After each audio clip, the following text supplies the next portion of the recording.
Happy morning. இந்த நாள் எப்போவும் உங்களுக்கு இனிமையான நாளாக இருக்க கடவுளை பிரார்த்திக்கிறேன். Welcome back to my channel நண்பர்கள் அனைவருக்கும் வணக்கம். இன்றைக்கி சூப்பரான காளான் ரெசிபி தான் பார்க்க போகிறோம். அந்த காளான் கிரேவி கொஞ்சம் வித்தியாசமான டேஸ்ட்டில் சூப்பராக பண்ணலாம் வாங்க. ரொம்பவே அருமையாக இருக்குங்க. சப்பாத்தி, நான், இட்லி, தோசை, பூரி எது பண்ணினாலும் சரி, ஒயிட் ரைஸோட கூட பக்கத்தில் வச்சு சாப்பிட்றதுக்கு செம்ம டேஸ்ட்டாக இருந்துச்சுங்க. கொஞ்சம் வித்தியாசமாக எப்போவுமே காளான் கிரேவினா கொஞ்சம் நம்ம கறிக்குழம்பு மாதிரி பண்ணுவோம். அதுலேருந்து கொஞ்சம் மாறுதலாக இந்த ரெசிபி இருக்கும். ஃபுல்லாக வீடியோ ஸ்கிப் பண்ணாமல் பாருங்கள். இந்த கொஞ்சம் இந்த சம்மரில் மழையும் வருது, வெயிலும் வருது. இந்த டைமுக்கு ஏற்ற மாதிரி இந்த காளான் கிரேவி நீங்கள் பண்ணி பாருங்களேன், ரொம்ப சூப்பராக இருக்கும். வாங்க எப்படி செய்யலான்னு பார்க்கலாம்.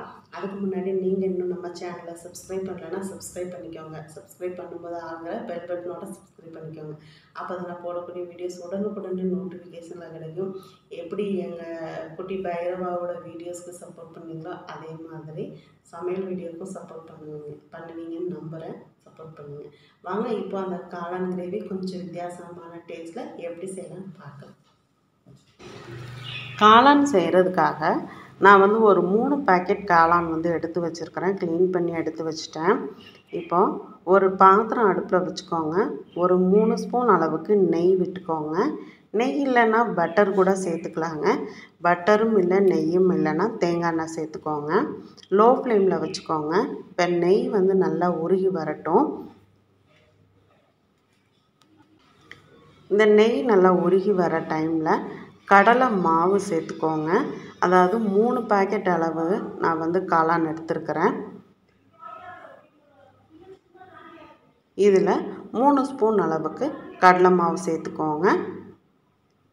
காஷ்மீரி மிளகாத்தூள் 1.5 ஸ்பூன் அளவுக்கு சேர்த்துக்கோங்க. இது கலருக்காகத்தான். லோ ஃப்ளேம்லேயே வச்சுட்டு இந்த கடலை மாவும் இந்த காஷ்மீரி மிளகாயும் அப்படியே வறுத்து விடுங்க. நல்லா கெட்டியாகி இந்த மாதிரி பதத்துக்கு வரும்.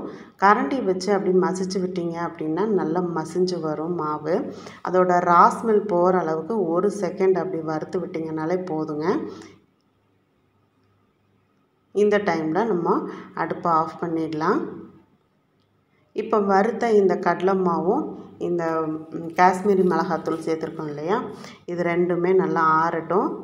இந்த மாதிரி கரண்டி வச்சு நல்லா மசிச்சு விட்டீங்க அப்படின்னா கொஞ்சம் கூட கட்டிகள் இல்லாமல் சூப்பராக அதை ஆறுறதுக்கெலாம் மற்ற ப்ரிப்ரேஷன் பண்ணிடலாம். நம்ம 3 தக்காளி எடுத்துருக்கிறேன். இது கூடவே பார்த்திங்கன்னா 2 பெரிய வெங்காயம் எடுத்துருக்கிறேன். இன்றைக்கி கிடச்சது பார்த்திங்கன்னா இந்த மாதிரி மினி காளான் தான் கிடச்சிது. கழுவி எல்லாம் ஒரு பாத்திரத்தில் எடுத்து வச்சுருக்கேன். தண்ணி இல்லாமல் நல்லா வடிகட்டி எடுத்திருக்கேன். குட்டி குட்டி காளானாக இருந்ததுனால சாப்பிட்றதுக்கு டேஸ்ட் அவ்வளோ சூப்பராக இருந்துச்சு. இந்த காளான் எப்போவுமே கிடைக்கிறது கிடையாது. எப்போவாவது ஒரு டைம் தான் இந்த மினி காளான் கிடைக்கும். 50 கிராம் அளவுக்கு புளிப்பில்லாத தயிரை நம்ம கடலை மாவு, மிளகாத்தூள் வறுத்து வச்சுருந்தோம் இல்லையா, அதாவது காஷ்மீரி மிளகாய் வறுத்து வச்சுருந்தோம் இல்லையா, அது கூட சேர்த்து நல்லா கலந்துக்கோங்க. 1 ஸ்பூன் அளவுக்கு உப்பு சேர்த்துக்கோங்க. அதாவது காளானுக்கு தேவையான அளவுக்கு மட்டும் உப்பு சேர்த்து இந்த மாதிரி நல்லா ஒன்று போல் கலந்து விட்டுக்கோங்க. இது நம்ம கடலை மாவு சூடாக இருக்கும்போது கலந்தோம் அப்படின்னா தயிர் அங்கங்கே திரியாக இருக்கும். அந்த டேஸ்ட் கிடைக்காது. அதனால் கடலை மாவு ஆறுனதுக்கப்புறம் இந்த மாதிரி நல்லா ஒன்று போல் கலந்து விட்டுக்கோங்க. கரண்டி வச்சு நல்லா மசிச்சு கலந்து விடும்போது கட்டிகள் இல்லாமல் மாவு நல்லா கரைஞ்சி வந்துடும். இப்போ நம்ம கழுவி வச்சுருக்கிற காளானை சேர்த்து நல்லா பிரட்டி விட்டுக்கோங்க. இந்த காளானில் அந்த கடலை மாவு, தயிர் எல்லாமே ஒன்று போல் பிரண்டு வரணும். கையில் இந்த மாதிரி நம்ம ஒன்று போல் கலந்து விட்டுக்கலாம். நான் மினி காளான்ங்கிறதுனால முழுசாக சேர்த்துருக்கேன். நீங்கள் பெரிய பெரிய மொட்டு காளான் எடுத்துருந்தீங்க அப்படின்னா 2 3 நல்லா கலந்து விட்டுக்கோங்க. இப்போ நல்லா கலந்து விட்டுட்டு 2 3 நறுக்கிட்டு இந்த மாதிரி மசாலா கலந்து விட்டுக்கோங்க. இப்போ நான் மேலாப்பில் ஒரு 3 ஸ்பூன் அளவுக்கு எண்ணெய் விட்டு மூடி போட்டு ஒரு அரை மணி நேரம் அப்படியே ஊற விட்டுடலாம். நம்ம அதுக்குள்ளே இங்கே வெங்காயம், தக்காளி எல்லாம் நறுக்கி வச்சாச்சு. இப்போ ஒரு மிக்ஸி ஜார் எடுத்துக்கோங்க. தக்காளியும் ஒரு 2 ஸ்பூன் அளவுக்கு வறுத்த நிலக்கடலையும் சேர்த்து நல்லா பேஸ்ட்டாக அரைச்சி எடுத்துக்கலாம். தண்ணி சேர்க்காமல் இந்த மாதிரி அரைச்சி எடுத்துக்கோங்க. நல்லா ஸ்மூத்தான ஒரு பேஸ்ட்டாக அரைச்சி எடுத்தாச்சு. இப்போ ஒரு 2 ஸ்பூன் அளவுக்கு இஞ்சி பூண்டு விழுது சேர்த்துக்கோங்க. 1 ஸ்பூன் அளவுக்கு பூண்டு சேர்த்துக்கோங்க. 1 ஸ்பூன் அளவுக்கு வெங்காயம், 1 ஸ்பூன் அளவுக்கு தக்காளி, 1 ஸ்பூன் அளவுக்கு மிளகாய், 1 ஸ்பூன் அளவுக்கு சீரகம், 1 ஸ்பூன் அளவுக்கு சோம்பு, 1 ஸ்பூன் அளவுக்கு சீரகம், 1 ஸ்பூன் அளவுக்கு மிளகு, இப்போ நம்ம காளான் வந்து ரெடி பண்ண வேண்டியதான். இந்த காளான் வந்து நான் சில்லி போட்டேங்க. ரொம்ப சூப்பராக இருந்துச்சு. சாப்பிட்றதுக்கு காளான் சில்லி மாதிரியே இல்லை. ஷார்ட்ஸ் கூட நான் போட்டிருக்கேன். காளான் வந்து மினி மஷ்ரூம் சில்லின்னு சொல்லிட்டு சூப்பராக இருந்துச்சு. ட்ரை பண்ணி பாருங்கள். பார்க்காதவங்க ஷார்ட்ஸ் வீடியோவை கீழே வந்து டிஸ்கிரிப்ஷன் பாக்ஸில் கொடுக்குறேன். செக் பண்ணி பாருங்கள். இப்போ வந்து நம்ம காளான் வந்து ஊற வச்சுருந்தோம் இல்லையா, இப்போ ஸ்டவ் ஆன் பண்ணிவிட்டு லோ ஃப்ளேமில் நல்லா இந்த மாதிரி கலந்து விடுங்க. காளான்லேருந்து நல்லா தண்ணி பிரிஞ்சு இந்த மசாலாலாம் பிடிச்சி நல்லா வெந்து வரட்டும். மூடி போட்டு லோ ஃப்ளேமில் கரெக்டாக ஒரு 10 நிமிஷம் வேக விட்டுக்கோங்க. அப்பப்போ கிளறி விட்டுக்கோங்க, இல்லை அப்படின்னா அடி பிடிக்க ஆரம்பிச்சிடும். ஏன்னா கடலை மாவு சேர்த்துருக்கிறதுனால உங்களுக்கு அடி பிடிக்க ஆரம்பிச்சிடும்.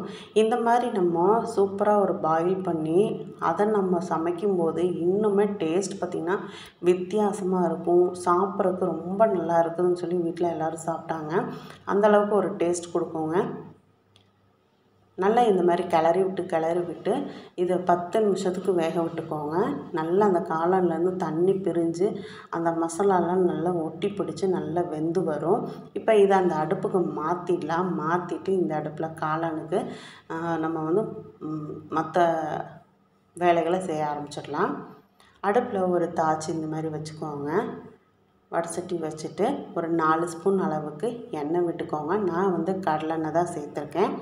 எண்ணெய் சேர்த்துட்டு பொடியாக நறுக்கின வெங்காயத்தை சேர்த்துக்கோங்க. கூடவே கருவேப்பிலையும் சேர்த்துக்கோங்க. இப்போ வெங்காயத்துக்கு அளவாக கொஞ்சம் உப்பு சேர்த்து வெங்காயத்தை நல்லா வதக்கி விட்டுக்கலாம். வெங்காயம் வந்து பொடியாக நறுக்குனீங்க அப்படின்னா அந்த கிரேவி வந்து இன்னுமே உங்களுக்கு நல்ல ஒரு கெட்டியான கிரேவி கிடைக்கும். சூப்பராகவும் இருக்கும். வெங்காயத்தை நல்லா எண்ணெயில் வதக்கி விட்டுக்கலாம். இங்கே பார்த்திங்கன்னா அந்த காளான்லேருந்து நல்லா தண்ணி பிரிஞ்சு நல்லா வெந்து வந்திருக்கு பாருங்கள். காளான் நல்லா எவ்வளோ குவான்டிட்டி வந்து நிறைய இருக்கிற மாதிரி இருந்துச்சு, அப்படியே கம்மியாகிடுச்சு. ஆனால் அது வந்து கொஞ்சம் கூட அந்த காளான் வந்து சுருங்கவே இல்லை பாருங்கள். நம்ம எப்படி சேர்த்தோமோ அதே மாதிரி இருக்குது. இப்போ வெங்காயத்தை வதக்கிட்டு மிக்சியில் அரைச்சி வச்சுருந்த தக்காளி நிலக்கடலை பேஸ்ட்டு சேர்த்துக்கோங்க. உங்கள்கிட்ட வறுத்த நிலக்கடலை இல்லை அப்படின்னா முந்திரி பருப்பு சேர்த்துக்கோங்க. முந்திரி பருப்பு சேர்த்து அரைச்சிட்டிங்க அப்படின்னா உங்களுக்கு டேஸ்ட்டும் ரொம்ப நல்லாயிருக்கும். நான் இந்த ஸ்பூனுக்கு 2 ஸ்பூன் அளவுக்கு இஞ்சி பூண்டு பேஸ்ட்டு சேர்த்துருக்கேன். இஞ்சி பூண்டு பேஸ்ட்டோட ராஸ்மெல் போகிறதுக்கும் அந்த தக்காளி பேஸ்ட்டோட ராஸ்மெல் போகவும் வதக்கி விட்டுக்கோங்க. மீடியம் லோ ஃப்ளேமில் வச்சு வதக்குனீங்க அப்படின்னு சொன்னால் உங்களுக்கு அடி பிடிக்கவே செய்யாது. இப்போ இது கூட 1 ஸ்பூன் அளவுக்கு மஞ்சள் தூள், மிளகாத்தூள் நம்ம காரத்துக்கு ஏற்ற மாதிரி நீங்கள் சேர்த்துக்கோங்க. நான் 2 ஸ்பூன் அளவுக்கு மிளகாத்தூள் சேர்க்குறேன்.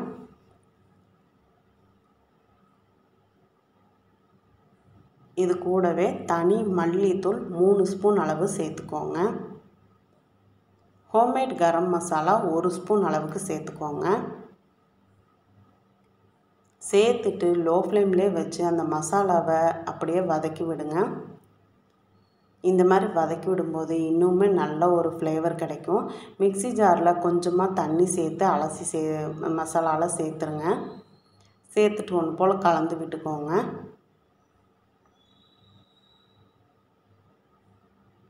நம்ம எந்த ஒரு ரெசிபியுமே கொஞ்சம் விவரமாக சொன்னோம் அப்படின்னா பிகினர்ஸ் கூட ஈஸியாக பண்ண முடியும். அதனால தான் நான் இவ்வளோ லென்த்தியாக உங்களுக்கு நான் வந்து ஒவ்வொரு ரெசிபிக்கும் நான் இவ்வளோ லென்த்தியாக வீடியோ போடுறதுங்க. அதாவது ரெகுலராக சமைக்கிறவங்களுக்கு தெரியும் இதுக்கு அடுத்து இது பண்ணினோம் அப்படின்னா இது சூப்பராக இருக்கும்னு. ஆனால் பிகினர்ஸுக்கு அது தெரியாது. இப்போ இந்த மசாலாவெல்லாம் நம்ம கலந்து விட்டதுக்கப்புறம் அந்த பக்கம் அடுப்பில் நம்ம காளான் வந்து கொதிக்க வச்சிருந்தோம் இல்லையா, அதை எடுத்து அப்படியே மசாலாவில் சேர்த்துக்கோங்க. சேர்த்துட்டு உப்பு போதுமான்னு செக் பண்ணி பார்த்துக்கோங்க. உப்பு பத்தலை அப்படின்னா உப்பு கொஞ்சம் சேர்த்துக்கோங்க.